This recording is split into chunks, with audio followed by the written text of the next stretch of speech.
அன்பிற்கினிய மாதா தொலைக்காட்சி சுவைஞர்களே, தமிழினிய நெஞ்சங்களே, வணக்கம். திரிகடுகத்தில் இணைந்து மகிழும் உங்கள் ஒவ்வொருவருக்கும் நன்றியின் வாழ்த்துகள். இன்று திரிகடுகம் 21 நாம் பார்க்கவிருக்கிறோம். நல்லவர்தம் கொள்கைகள். வருவாயுள் கால் வழங்கி வாழ்தல், செரு வாய்ப்பச் செய்தவை நாடா சிறப்புடைமை, எய்த பல நாடி நல்லவை கற்றல், இம்மூன்றும் நலமாட்சி நல்லவர் கோள். திரிகடுகம் 21. இன்று வருவாயுள் கால் வழங்கி வாழ்தல். தம் வருமானத்தில் 4/1 கொடுத்து வாழ்தல். மற்றவர்கள் வாழ்வதற்கு உதவுகிற வகையில் கொடுத்து வாழ்தல். அந்த கொடுத்தல் அது மேன்மையான ஒரு தன்மை என்பதை தமிழ் இலக்கியங்கள் கூறுகின்றன. திரிகடுகமும் முன்வைக்கிறது. அதிலும் 4/1. வள்ளுவர் ஒரு குறளில் சொல்வார், ஐவகையினர், அந்த ஐவகையினருக்குமே பகிர்ந்து வழங்கப்பட வேண்டும்.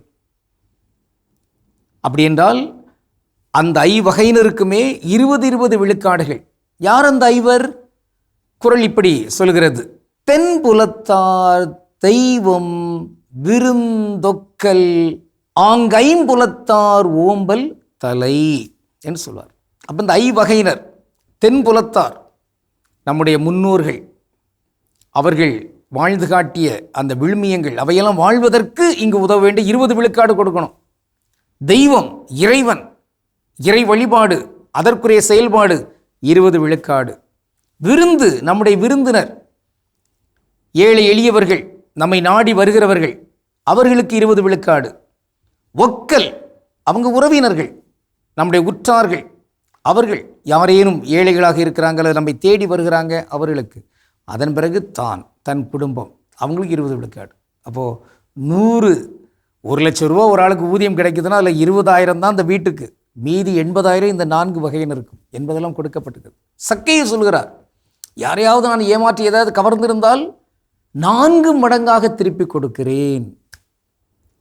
அதே வேளையில் ஏழைகளுக்கு என்னுடைய சொத்துகளில் பாதியை கொடுத்து விடுகிறேன் என்று சொல்வார். இதெல்லாம் மீச்சிறப்பான பண்புகள். ஆக இத்தகைய அந்த கொடுத்தல் தன்மை, இதை இறைவனிடமிருந்தே நாம் கற்றுக்கொள்கிறோம். அதான் ஒரு பாட்டு ஒன்று தெரியுமா? நாகூர் அனிஃபா பாடிய அந்த ஒரு பாடல்: இறைவனிடம் கையேந்துங்கள், அவர் இல்லை என்று சொல்லுவதில்லை, பொறுமையுடன் கேட்டு பாருங்கள், அவர் பொக்கிஷத்தை மூடுவதில்லை.